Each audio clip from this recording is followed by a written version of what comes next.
Hi guys, this is अर्पिजन MP40 for spoken English classes. So guys, previous में जो दो हमने वीडियो हमने देखी है, डिस्कस करी है, जो थी हमारी प्रेजेंट इंडेफिनिट पे। ठीक है, ये उसी का ही थर्ड पार्ट है। अभी भी हम जो टेंसेस जो सीरीज चालू हुई है, उस टेंसेस सीरीज में अभी हम सिर्फ पहली ही देख रहे हैं, पहला पार्ट प्रेजेंट इंडेफिनिट। आज जो थर्ड वीडियो में हम देखने वाले हैं, वो जो टॉपिक हमारा है SESIES।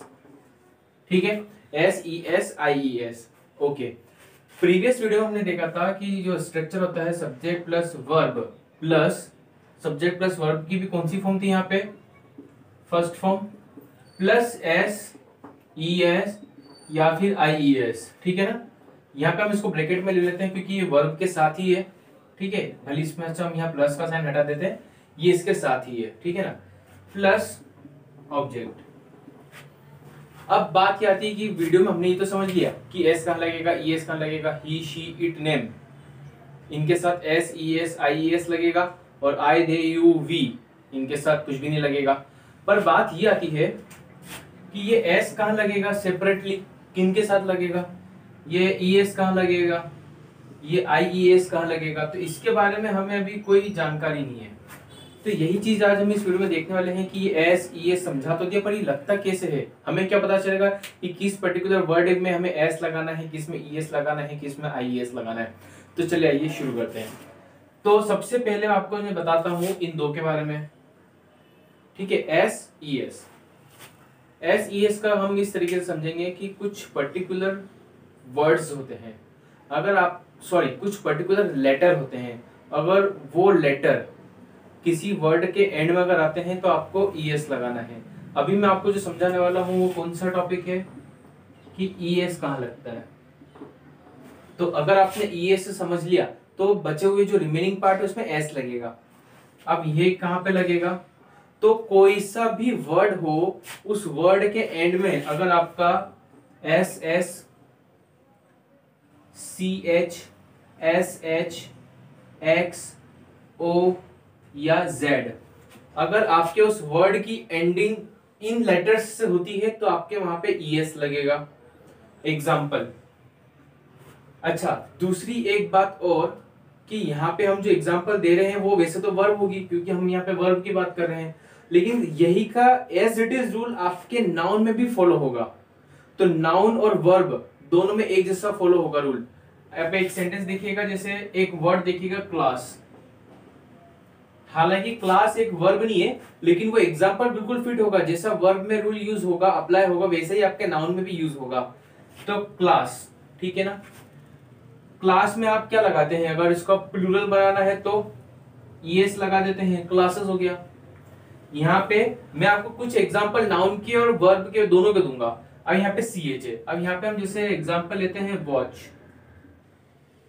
वॉच तो आपकी वर्ब है, देखना, तो वॉच में आप क्या लगाते हैं, ES लगाते हैं। देखिए, अगर एंड में CH है तो आपने ES लगाया। ठीक है, यहाँ पे वॉश, वॉश आपकी एक वर्ब है, तो उसमें आप क्या लगाते हैं, ES लगाते हैं, वॉशेस। दूसरा आप एग्जांपल आप एक देखिएगा फिश। फिश तो हमारी यहाँ पे नाउन है, ये तो वर्ब नहीं है, लेकिन इसका भी अगर हमें प्लूरल बताना है तो कैसे बताएंगे, ES लग जाएगा यहाँ पे हमें। अब दूसरा एक्स, तो पहला एक एग्जांपल आप देख लीजिए बॉक्स से, तो बॉक्स का अगर हमें प्लूरल बनाना है, मतलब बेसिकली एंड में एक्स है, तो आपको वहां पे क्या लग जाएगा, फिर ES लग जाएगा। ओ, तो आप देखिएगा गो, तो गो के लिए हमें बहुत कॉमनली यूज हम देखते हैं कि गो का गोज होता है, तो एंड में ओ है तो ES आ जाएगा। इसमें भी देखिएगा बज, ये एक वर्ड होता है बज, अब बज का एंड में Z आ रहा है, तो यहाँ पे भी आप इसमें क्या लग जाएंगे, ES आ जाएगा।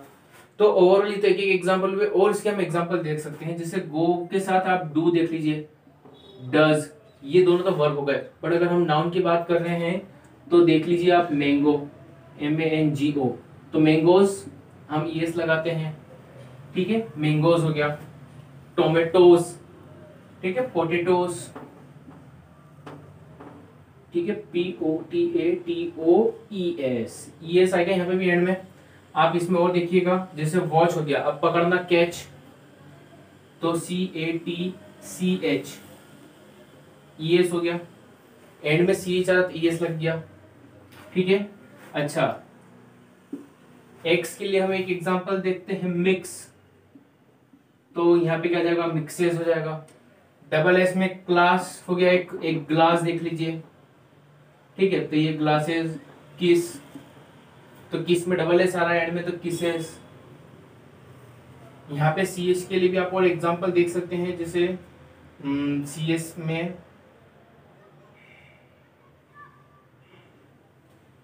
मैच, मैच, तो मैचेस हो गया। तो आप ये सब देख लीजिए कि उस पर्टिकुलर वर्ड के एंड में अगर S H, C H, S H, X O Z अगर इंसेंडिंग होती तो आपका ई एस लगेगा। अब इसके अलावा रिमेनिंग जितना भी पार्ट है वहां पे आपका लग जाएगा एस। ये मैंने आपको क्या समझाया, ई एस के बारे में। तो रिमेनिंग जो पार्ट है वहां पे क्या लगेगा, एस। क्लियर है। चलिए आइए अब हम इसमें देखते हैं आईईएस का रूल, ठीक है ना। आईईएस से सबसे पहले मैं आपको बता देता हूँ कि आईईएस कहा लगता है वाई। जिस वर्ड के एंड में अगर वाई आता होगा तो वहां पे आईईएस आएगा। अब हम कुछ पहले यहाँ पे वर्ड्स लिख लेते हैं, जैसे क्राई, ट्राई, प्ले, ये सब एंड में क्या आ रहा है हमारे यहाँ पे, वाई आ रहा है। तो हम इन वर्ड्स को हम यहाँ पे लिख रहे हैं, marry, MARRY, marry. Okay, so now I have written all the words. Probably means there should be y in the end of the word. Okay, so I have written I have written so many sentences. चलिए अब हमें इसमें ये देखना है कि y के पहले r आ रहा है या वोवेल आ रहा है या कॉन्सोनेंट आ रहा है। यहाँ पे वोवेल मतलब AEIOU, ये आपको पता है। जो रिमेनिंग 21 होते हैं वो हमारे कॉन्सोनेंट होते हैं। तो यहाँ पे हमें ये देखना है कि y के पहले AEIOU किन वर्ड्स में आ रहा है, ठीक है। तो y के पहले आपका क्या आना चाहिए, AEIOU। पहले हमें वो मार्क कर लेते हैं वो वर्ड्स को कि किस में आ रहा है यहाँ पे। तो y के पहले r, यहाँ पे नहीं है, y के पहले r, y के पहले a आ रहा है, तो एक बार इसको आप टिक कर लीजिए। यहाँ पे भी y के पहले वोवेल e आ रहा है, इसको आप टिक कर लीजिए।